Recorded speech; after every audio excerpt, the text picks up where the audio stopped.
So we've talked to y'all about the battles of Lexington and Concord. Make sure you guys know these are the first battle.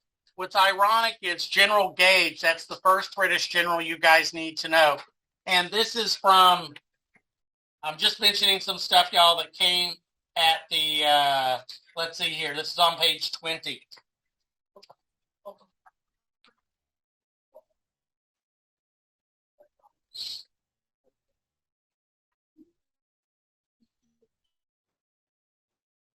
Are you done yet?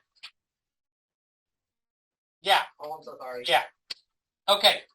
Anyway, y'all, so if you look at page 20 on section 2, it talks about the differences in sizes of the forces here. Okay? When you guys look at this here, section 2, the Revolutionary War, what it's going to do is the first thing it talks about on page 20 here is the odds of America's victory are infinitesimal, right? If you were a betting man, betting woman, you would probably not give America by itself much of a chance to do it. Think about it. The British, and this is where on page 20, y'all, at the very top of that first column of your social science thing, America, y'all, or I should say Britain, had defeated France and Spain. And with Prussia's help, they had defeated, France as well in what was called the 7 Years' War in Europe. But over here was, of course, the French and Indian War, which we've talked ad nauseum. The Royal Navy, bar none, y'all, was the most powerful in the world. We'll look at the numbers and stuff specifically later on. The British Army, of course, was considered one of the greatest. And make sure you guys know in that first paragraph the term standing army. There were 48,000 troops. Now, that's not a lot today, but back then, that was an incredible number. So please remember that number. Standing army of 48. Now, what is a standing army? A standing army, y'all, is a professionally trained army. These guys aren't like soldiers on the weekend, like the militiamen or the National Guard. These men have spent 5, 10, 20 years in the British Army, and they are seen as among the best. Make sure you guys also know who the Hessian mercenaries are. Now, what is a mercenary? What distinguishes a mercenary from a professional soldier who's serving for a country? Mercenaries are paid, and they're paid well, right? Are they fighting for their own country? Probably. No. They're fighting for who pays them. Now, the situation was such that King George, y'all, and some of the princesses or princes over in Germany. Now, you remember, King George III is a Hanover. His grandfather couldn't even speak English when he was King of England. They've got all these family connections in Germany. And basically, the Germans offer soldiers as long as they pay them. Now, the money isn't really going so much to the soldiers as to the German princes. Now, because a lot of these soldiers, y'all, came from an area known as Hesse, all right, Hesse, we call these mercenaries Hessians, even if they were from somewhere else. So make sure you guys know that the Hessians were German, and they were mercenaries, okay? Another group that's on the side of the British are the Loyalists. The Loyalists, sometimes called Tories, y'all, these were Americans, often very wealthy, often from New York or from New Jersey, Philadelphia. Virginia. Well, sometimes Virginia, but South Carolina was another big Loyalist stronghold. Now, and then, of course, by far, most Native Americans, who always pick the wrong side, they are also going to be on the British side.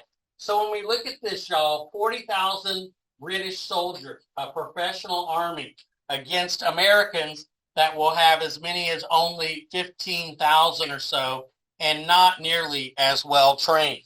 Let's see what else they have on this for it, okay? Now, so you look at this, the advantages for the British, an army and a navy.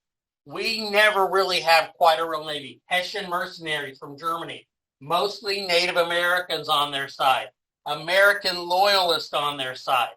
And what do we have? Minutemen, these militiamen, these men who aren't even professional soldiers. Now, to give some credit where credit is due, older ones may have served in the French and Indian War and had some practice and training there. Now, so what this section gets through, y'all, it uses what most people still use to this day, which is dividing the war into three big sections. It's geographical. The war is first in New England, then the war is in the middle Atlantic states, or colonies. They'll become states after July 4th, and it finishes and ends in the southern colonies. Now, the British all fight, and this is another key thing, and it's something hard to quantify. British soldiers, y'all, were fighting because they were ordered to fight. What were a lot of the Americans fighting for? Freedom, exactly, for their independence.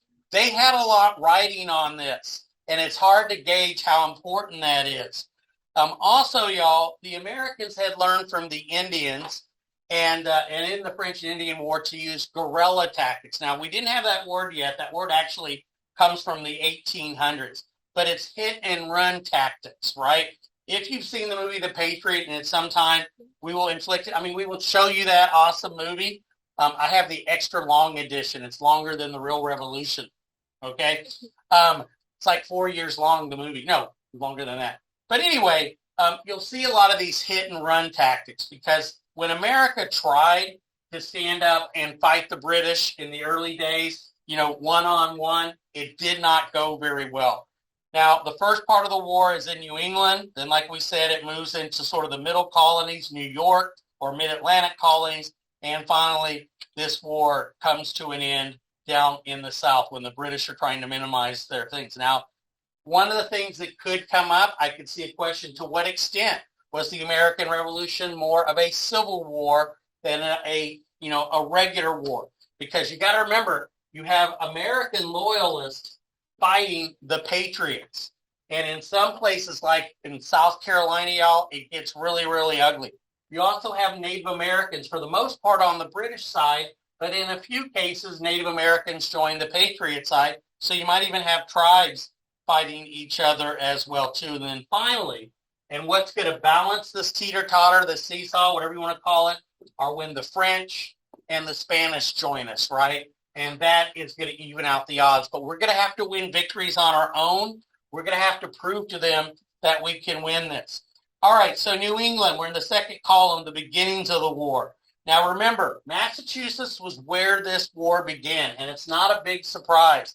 Massachusetts, people were more literate. There were colleges like Harvard there, and nearby in Connecticut, there was Yale University. So it's not a surprise that some of your best writers and thinkers came from there. Also, another thing is a lot of these people had come over as Puritans.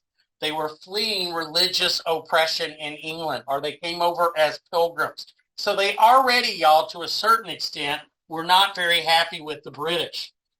So the British, y'all, had been occupying Boston since 1768. All the protests against the Stamp Act and the Townshend Act, y'all, had led the British to send 4,000 soldiers to Boston's population of 16,000. As you guys know, in 1770, that culminated in a mob attacking a British soldier. British soldiers then came to relieve him, and it got ugly. Somebody fired a shot. We don't know who, but I don't know if you've ever been to a massacre, but all it takes is one person to shoot, and then everybody's got to shoot. And, of course, when it was all done, 4 or 5 Americans were dead in that. And, of course, as a result of the Boston Tea Party of 1773, the British passed the coercive acts. Colonists called them intolerable. And so basically the British, among the things, they shut down the assemblies there. So we create in Massachusetts a provincial Congress, it was called. And we start instructing militias, that is, these men who train to protect themselves from the Indians or the Dutch, maybe even the French. They start going out and practicing. They start accumulating ammunition and things like that.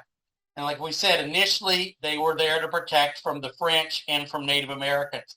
Now, we called these men Minutemen because supposedly within a minute, they could go to their closet, get their musket, get their powder horn, get the lead musket balls, and they could be ready to fight.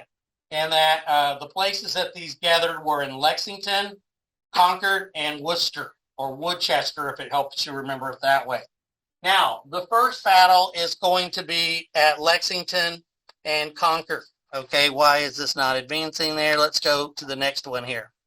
All right, and notice here it says here, y'all, the different phases of this war starts in New England. War expands to the middle Atlantic colonies, New York, Pennsylvania, New Jersey, Delaware, and then finally the war will conclude in the southern colonies. It's really convenient that they did it from north to south.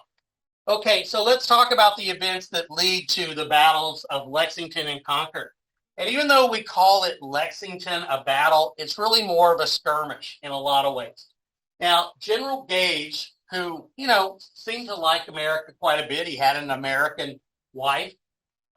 General Gage is the British military governor there. He was part of the group that was sent there with 3,000 to 4,000 troops to basically keep order in Boston, to make sure that the taxes were collected.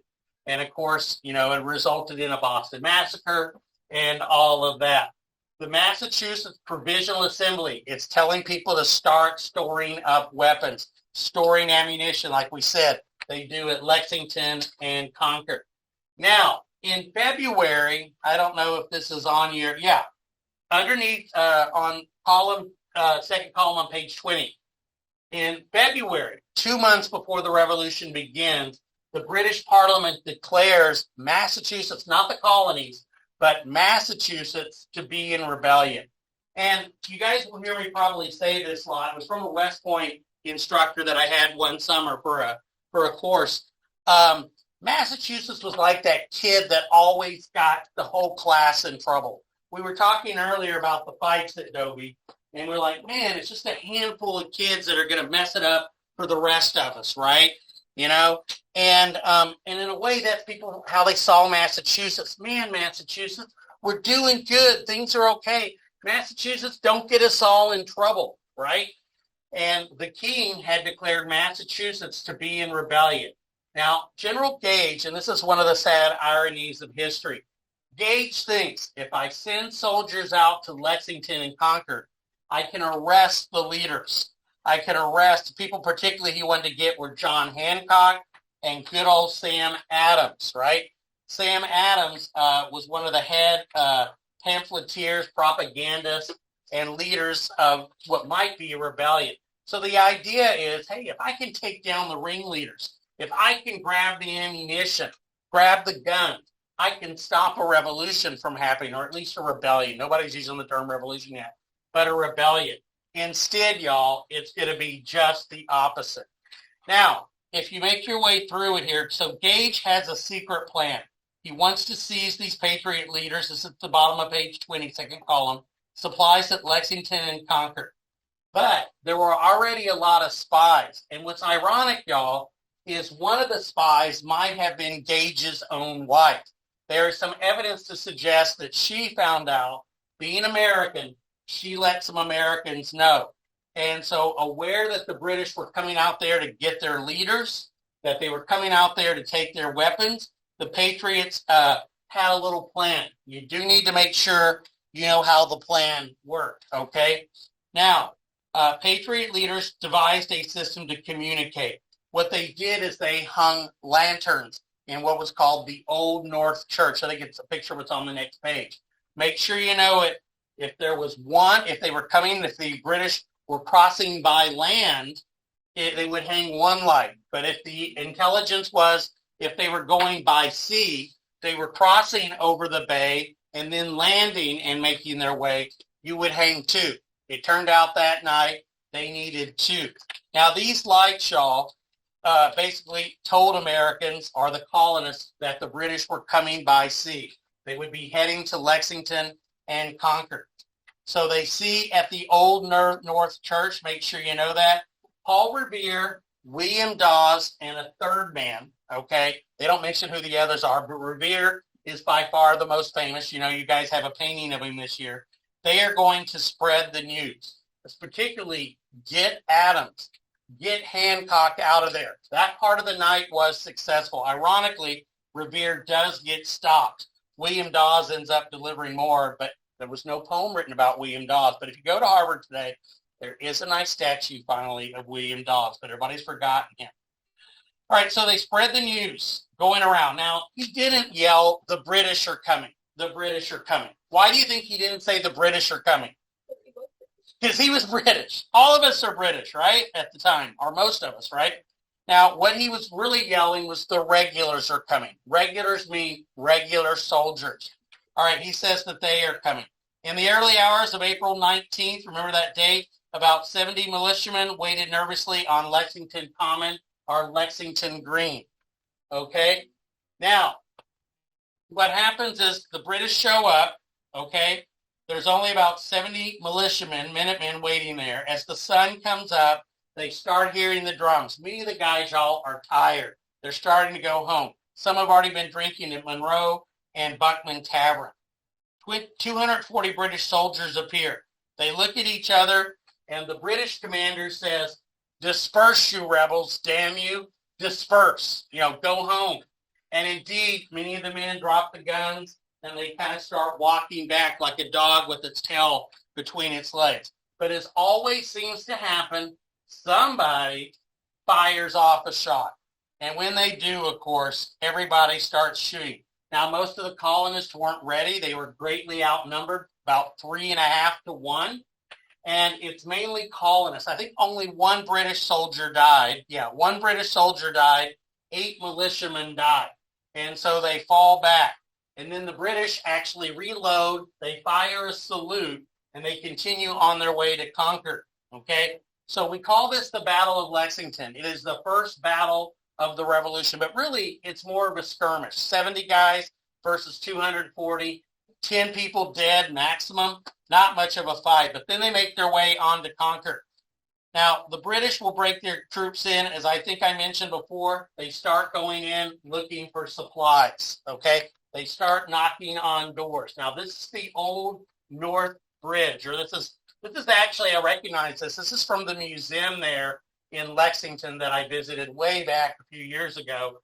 But you see the colonists on one side, the British regulars on the other, okay?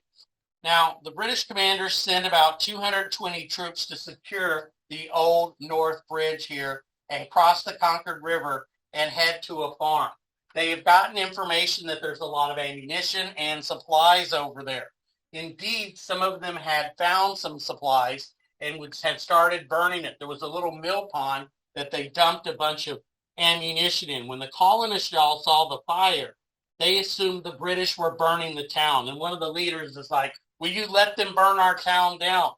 And so what ends up happening is the colonists charge across the bridge. They drive the British back, okay? So there's about 400 colonists by this point. What's happened, y'all, is bells have been ringing throughout the day. And, of course, people are coming from all over joining that area. Let's see here. And, of course, the militia respond with their own volley. A volley is when they all shoot at one time. And that's kind of how it used to be, y'all. It wasn't like fire on your own whenever. You would fire when ordered to, oftentimes just straight ahead. The guns were incredibly inaccurate.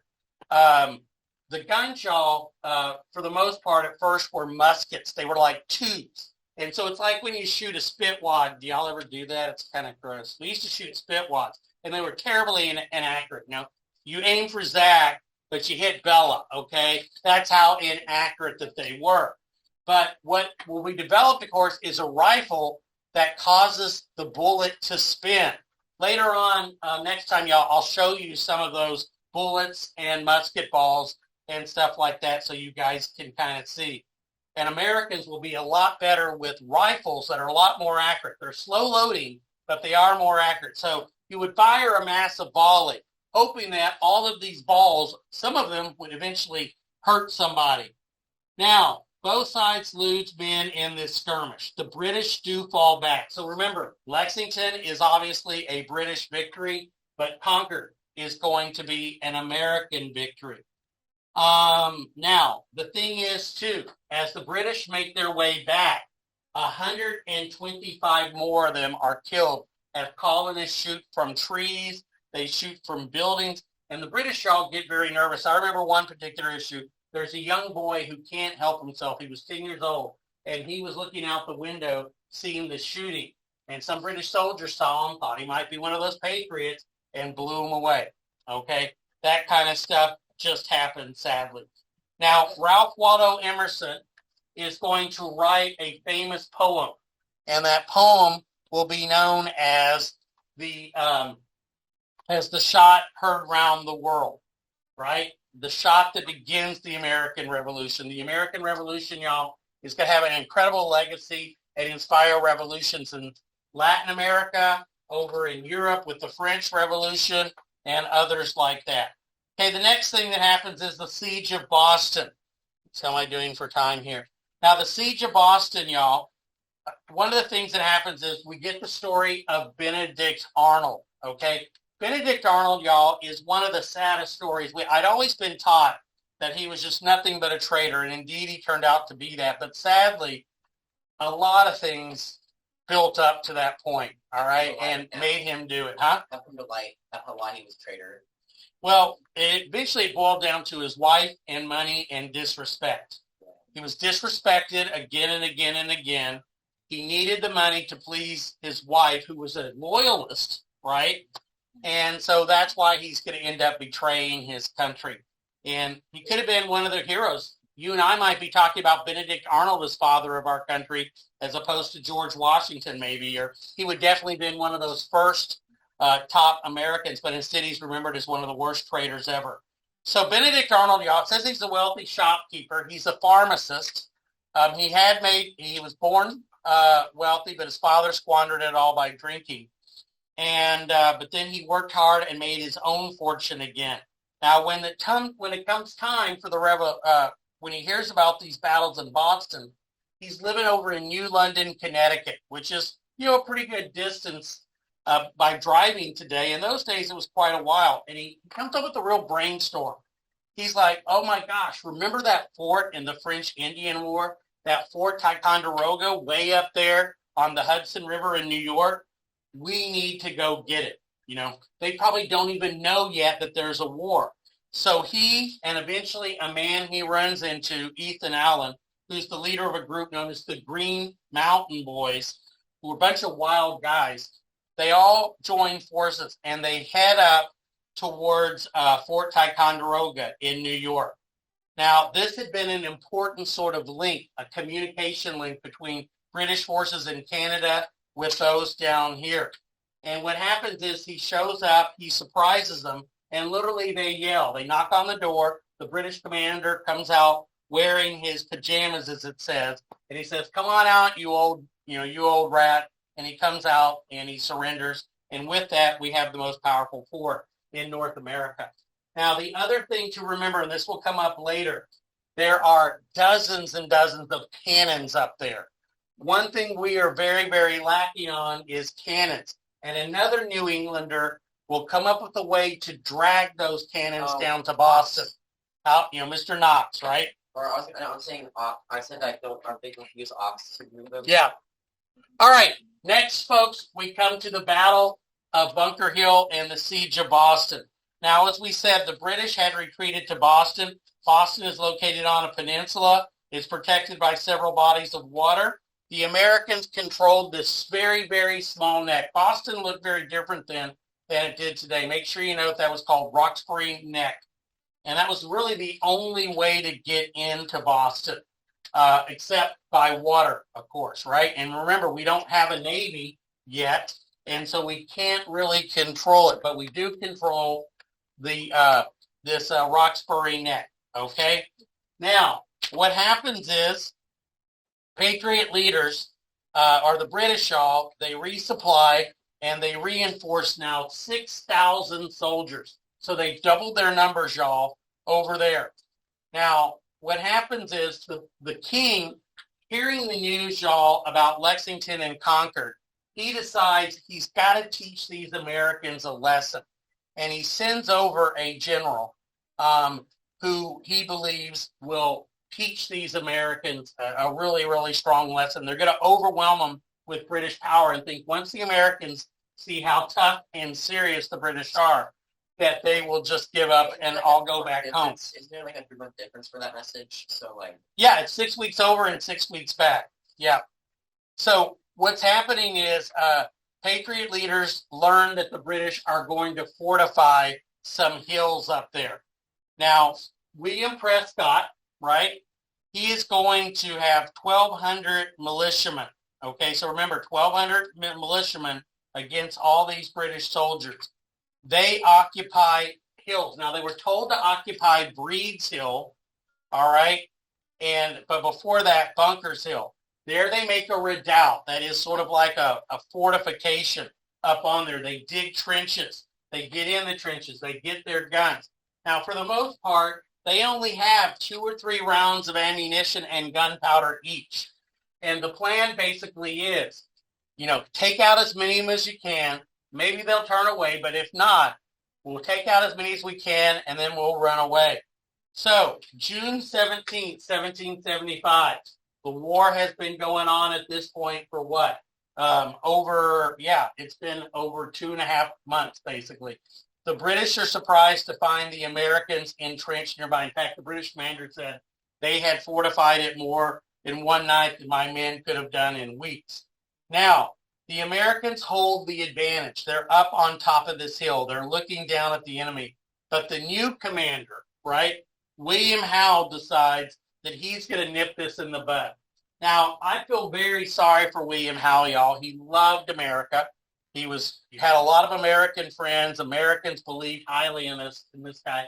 And I think personally, he hoped, knock this out of, let's get this done. It's nasty, but let's lance the boil. Let's defeat these Americans, and maybe we can stop this revolution from happening. Later, he will try much more conservative tactics. So General Howe, who has a brother that's an admiral, his father had been a commander too, they decide to attack a frontal assault. So he orders these British to just charge right up this hill, right into the American fire. Now today, even though most of this took place on Breed's Hill, we still call it Bunker's Hill. It's one of those kind of mistakes. The British first started by bombarding the American positions, and then, of course, they crossed the river and they started storming up the hills. Now, a popular legend that you guys should know is Israel Putnam, okay, who was the American militiaman commander. Israel Putnam told his men not to fire until they could see the whites of their eyes, meaning the whites of the British. What did he mean by that? What's he hoping for? How close do they have to be for you to see their eyes? Like really close, right? They've got to save ammunition. So the British are marching. They're thinking nothing's going to happen. When suddenly this massive fusillade happens, this massive volley. The British, first couple lines, y'all, just go down like crazy. The colonists, the British turn around. They go back down the hill to reorganize. They charge back up the hill for a second assault. Same thing happens again. Tons of them go down. They go back to the bottom of the hill. Now, this was not a very smart way to fight. Could have maybe tried to go around or do something. But remember, this is like shock and awe. Howe is expecting to overwhelm the Americans by force. But now the Americans are starting to run out of ammunition. Some of them are grabbing rocks. Some of them are grabbing stones. Some of them even load their guns up, y'all, with glass. Okay? Imagine you get hit by a piece of glass going 300 or 400 miles an hour. All right, so on the third wave, the Americans are running low on ammunition. The British get up close to them, and this becomes a hand-to-hand combat thing. Bayonets versus, rifle butts or whatever. And the British seize the hill, and the Americans run off the hill, and they run to the back. So because the British took the hill, y'all, this is considered a British victory. But there's a word you guys need to know, okay, that I'm going to put up on the board here, all right? And this is good if you're ever having to write it. This is what's known as a Pyrrhic. I might be misspelling it. Might have an extra R on it. It's what's called a Pyrrhic victory. You guys probably know of one at the Battle of the Alamo. Santa Anna did defeat the Texans. Everybody forgets. We lost the Battle of the Alamo. The Mexican commander, Santa Anna, took the fort. But what was bad? He lost a lot of men doing so. So the British all take the fort, but in a lot of ways, they never quite recover. You look at the British losses, 226 killed, 800 wounded, y'all. About 1 out of every 3 people who attacked y'all was either wounded or killed. And if you look at the officers who were killed, the percentages were even higher with the officers. Now, this violated, I've been told, an old sort of story. The story was you're not supposed to shoot officers. We won't shoot your officers if you don't shoot ours. But Americans, by shooting the officers, left the British men without really any kind of command. And when word came back that so many of these men had been killed, it was a big, big deal. All right. So across the Atlantic, of course, word reaches George III. He now decides to treat it as a foreign war.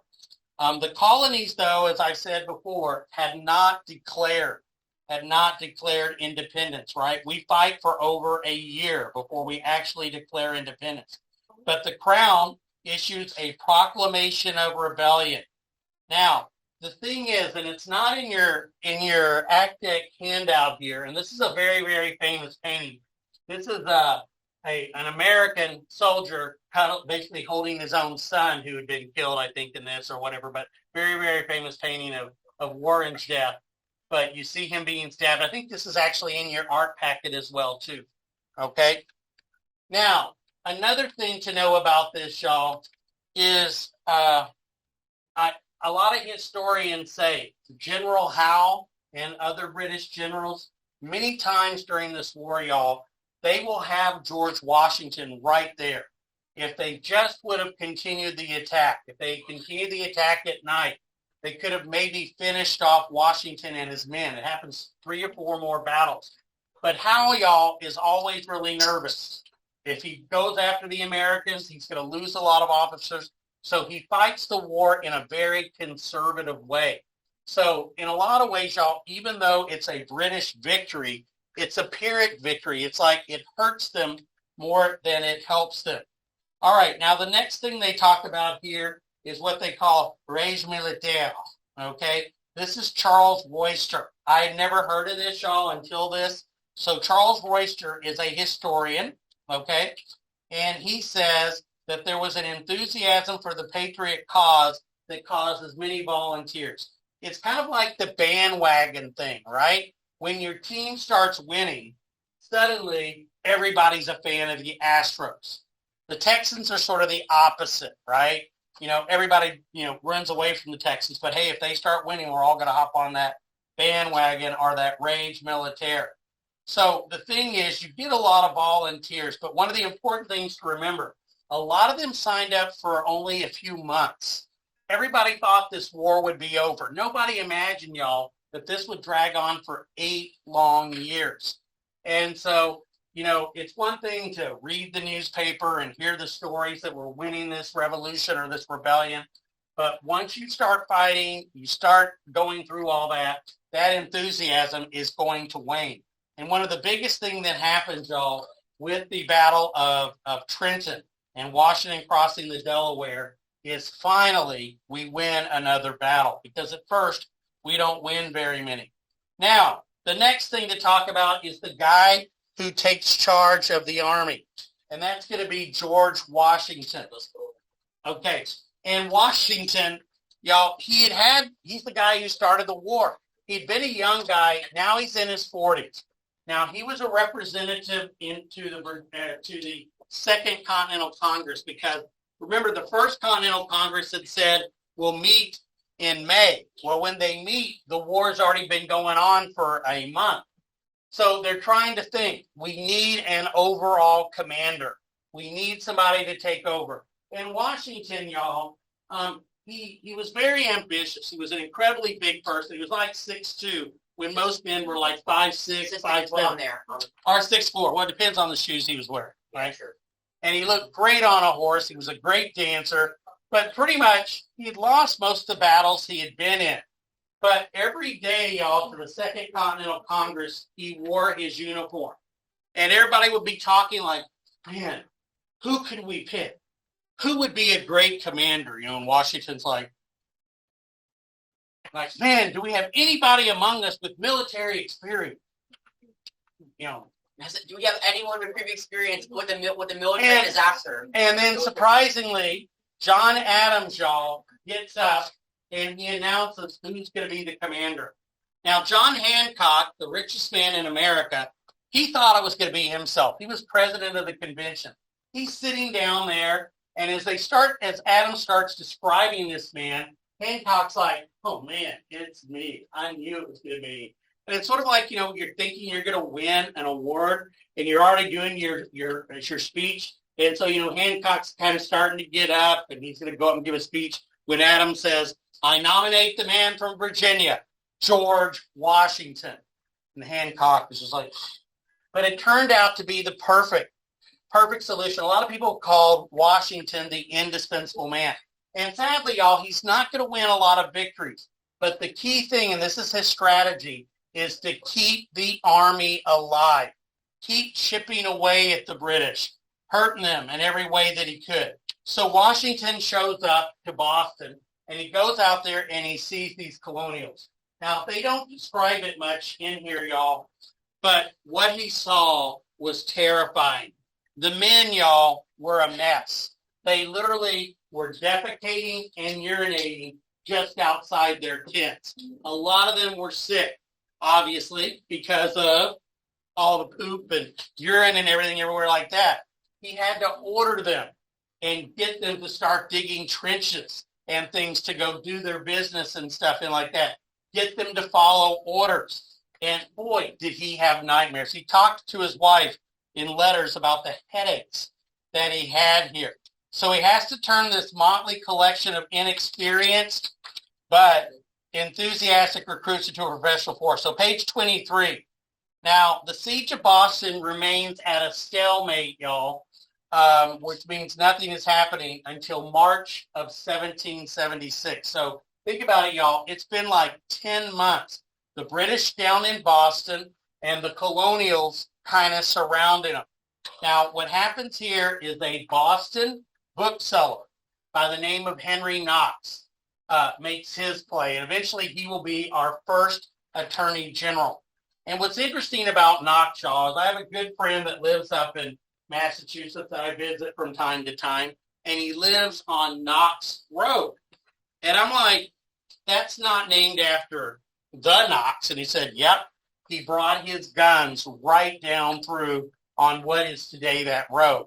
Now, what Knox did is Knox goes up and he finds these cannons up at Ticonderoga. And he has them dragged on sleds in the middle of the winter. Now, this is known as the Knox Expedition. They move 60 tons of cannons and material, and it takes 300 miles. I hate giving you trivia like that, but that is what ACDEC likes to do, is ask lots of trivia. And so they go through swamps, they go through forests, they go over rivers, over crappy roads like my friend's house's road. And what ends up happening is this changes everything, because now the British will wake up to seeing all this artillery on what's called Dorchester or Gloucester Heights, okay? And so he brings this artillery and they station it on Dorchester Heights. And when the British see all of these guns, not knowing that there's not very much ammunition to fire many of them, the British decide to leave, okay? So they see this advantage. And of course, seeing that the American cause is growing, General Howe decides to leave Boston and to evacuate it, right? Remember that word, to evacuate it. And even today, Boston still celebrates. It's like a holiday each year, Evacuation Day, the day they chase the British out. So what Howe does, y'all, is he takes his men, his several thousand men on boats, and they make their way up the coast past what is today Maine to Halifax, Nova Scotia there. So the colonists, y'all, have liberated the city of Boston, and now Washington decides the British next are going to head for New York. And so that's where the battle begins to shift. So this is sort of now the second phase of it. Now, what the British do is they come up with a scheme. The British plan, y'all, to basically go up the Hudson River and separate New England. Now, the Hudson River isn't that necessarily long a river compared to the Mississippi, but it is incredibly wide, y'all. I mean, bridges that go across. When I've been up to New York and over the Hudson, I mean, you see like white caps, y'all. I mean, it looks like a giant wide lake. It is an enormously big river, and whoever controls it will control New England, or you can cut them off. All right, so what we get here, forced to retreat on March 17th, it's St. Patrick's Day, right? Howe regroups in Halifax, and he comes up with a new strategy. This is the second phase of the war, and it's going to focus on the mid-Atlantic states. That is New York, New Jersey, Pennsylvania, right? The middle part of the country. They're going to try to isolate New England, sort of like a cancer. If they can cut New England off, they think that they can win this thing. Now, young men and women are joining all over, and now we get the introduction, of course, of Alexander Hamilton. Hamilton was incredibly young. He was going to what was then called King's College, but today it's called Columbia, right? It is Columbia in New York, so please make sure you know young Alexander Hamilton was from what is today Columbia. He joins a local group. Now, the New York theater here, this goes awfully, y'all, for Washington. General Howe in June of 1776, General Howe now decides to sail back down to New York, okay? By the beginning of July, ironically, y'all, it's July 4th, and little do they know that the Americans are declaring independence in Philadelphia. They land on Staten Island. It's a little island outside of Manhattan Island. Now, Howe, y'all, remember, he likes America. The attempt to bloody and intimidate the Americans at Breed's Bunkers Hill hasn't worked. So he actually has a meeting with Adams, and he also meets with Benjamin Franklin, and they talk about coming up to some sort of arrangement, but they don't offer us independence. Basically, it's like, okay, we can go back to things being like they were. And the Americans say, no, General Howe. And Howe's disappointed because he really doesn't want to see this happen. So his overtures are rejected by Congress. The British then decide to attack Long Island. That's that Long Island, literally off the coast of Connecticut. And the American forces, y'all, Washington not knowing where the attack was coming from, he had his forces on Manhattan Island and half of them on the western part of Long Island. And he falls back to what is known as Brooklyn Heights, okay? And Washington retreats there. Now, at Brooklyn Heights, y'all, as it says, the American forces, of course, are fall back. But once again, when Washington is running away after he's defeated, at the Battle of Long Island, if Howe, y'all, had just followed up on it, had he continued and pursued Washington, he maybe could have beat him. It's kind of similar to generals in the American Civil War, y'all, Union generals who let Lee get away time and time again. Now, Howe doesn't pursue the attack. He could have easily encircled us, but instead he relies on the same guy who will help him win the Battle of Trenton, to a guy by the name of Mercer, to bring back his troops, to get them back to Manhattan. All right, now, let's see. Howe now lands his forces at Kips Bay. He seizes control of New York City. In fact, a lot of the city, y'all, burns to the ground. Now, during the fighting around New York City in the fall of 1776, once again, Howe has several chances, y'all, to try to destroy the Americans. Now, as it says here, his reticence, his reluctance to finish off the Americans, probably because he remembered what happened at Bunker Hill, maybe because in his heart he is still somewhat supportive of America. He doesn't like the British policy towards the colonies. Washington proceeded cautiously, okay? Now, Washington, y'all, is going to try to not necessarily win, but what he doesn't want is to lose. He's got to keep this army intact and just keep nipping away at the British, hurting them, punishing them, and that kind of thing. And what Washington says is, on our side, the war should be defensive. In other words, make them attack us. The defender, y'all, if things are all else equal, the defender usually has the advantage. So the British, all, rather than finishing off Washington, they decide to go into what's called winter quarters. Now you got to remember, this is before we had all kinds of heaters and natural gas stuff and all that to keep us warm. When it got cold, and man, it gets cold in New York. You don't just, keep fighting. All you care about is keeping warm and not freezing you know what up. And so they go into winter quarters around New York City, and Washington and his men will make their way to Pennsylvania. They don't mention it here, y'all, but a couple other things have happened as well, too. Benedict Arnold is going to lead a force to try to get the Canadians to join, the French Canadians to join. And while fighting outside of either Quebec or Montreal, Benedict Arnold, and man, y'all, his men had to go up a hill. They had to kill their own sled dogs and eat them. They boiled leather and ate it. They get there and they still attack, but obviously they're weak. Arnold gets shot in the leg. Okay, remember that. Shot in the leg. Okay, now, all right. So the British set up for winter in New York. Washington goes into Pennsylvania. How are we doing for time? All right, we got a few more minutes here. Now we come to the Battle of Trenton. All right. Now, following the 18th century custom back then, like we said, there are no military campaigns during winter. Now, Washington is worried, y'all. His men are starting to leave or wanting to leave. Their time of service is up. Battles have not gone too well. So Washington, y'all, comes up with a plan to cross the Delaware River and to surprise the British, well, actually, the Hessian forces. Remember, it's Hessians that are defeated at Trenton. Later in Princeton, it'll be British forces. Now, Christmas, y'all, was very different then than it is today.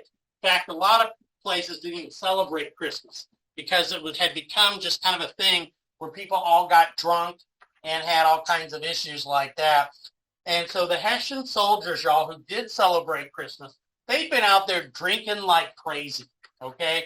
And Washington got some bit of intelligence that they had partied and they were just over across the river. So during the night, y'all, the American army, the Continental armies it's called, will cross over. So he's over in Delaware, I guess, and he's in Pennsylvania. I guess he's near Philly, and he's going to cross the Delaware River into New Jersey. Now, the morale is low. Enlistments are expiring pretty soon. Washington needs a victory to keep everybody supportive. Washington and roughly 2,400 troops will cross the Delaware River, and they will surprise them. Now, the Hessians, because of the weather, because of the holiday, because a lot of them were still recovering from drinking, they don't have any patrols. And Washington's men are able to surprise them and on December 26th, to get the British forces to surrender without the loss of any men in battle. 2 men, I think, or so died, y'all, because they didn't have shoes and their feet froze. Now, this painting is, of course, one of y'all's artworks. You see it over there. This is Washington crossing the Delaware by Lutz. Now, ironically, this is a German painter, right? And remember, who's defeated? German Hessians. Now, why did he do this painting? Well, Germany, y'all, had been having a revolution in the 1840s, and it was defeated, and it was incredibly crushed. And to the Germans, to liberal Germans, the American Revolution was a heroic thing. So he actually makes 2 copies of this painting. One of them, and it's ginormous, y'all. I've seen it in New York. Sadly, a person attacked it a few years ago, threw acid on it. But anyway, there were 2 of these. One was in Germany. It was destroyed during a bombing raid when the British destroyed the city by air. They destroyed 1 copy of it. But another copy of it, the one we have, made it all the way through. So Washington returns with all these prisoners of war, much needed supplies, and then, not too long after that, he crosses the Delaware again, okay, and he defeats the British forces first at Assunpink, weird, okay, Assunpink Creek, never heard of that one, and the Battle of Princeton, where Princeton University is. Now, these aren't that big of victories, but when you've been doing nothing but losing, and I didn't even go through the losings at Fort Lee and Fort Washington and Jamaica Heights. I mean, we've done nothing, y'all, but lose, but preserve our Army. So this really gives momentum. Now, there's a lot of inaccuracies in this painting, and maybe next time I can show you guys some here. Obviously, this looks more like the Rhine River than the Delaware River. It's got the wrong flag for the time. It does have a young James Monroe holding that flag who will go on to become a president. But these are not even the right boats that they use. And you would never, ever stand in a boat like that. But of course, it's a dramatic image and a famous one. So the Hessians are defeated. These mercenaries are defeated. And in fact, y'all, most of them will decide to stay in America. They don't want to go back to Germany. They accept land and they end up living here forever. And Washington takes the prisoners of war. He takes their supplies. He crosses back over the Delaware River again at Assunpink. I thought it was Pink. Assunpink. And at Princeton. And this is where we'll go ahead and stop, y'all. It boosts his enlistment. Washington goes back to New Jersey. His troops retire to winter quarters again in Morristown. And this is where an interesting thing happened. There's a smallpox outbreak. And they do a really risky thing, which is to cut open and to put some kind of dead or dying smallpox onto it to help you build up an immunity. So when the full-fledged smallpox attacks you, your body already has antibodies. Now, they don't know about antibodies. They just know that this has worked before. If you get somebody used to smallpox, they won't get it. And it actually worked very well. Thank y'all for your time. I know I went over some stuff we'd already gone over, but I thought it was important for you guys to have. I'll try to post some quizzes tomorrow that go over this first part for y'all and see how y'all do. Y'all have a good day, eh?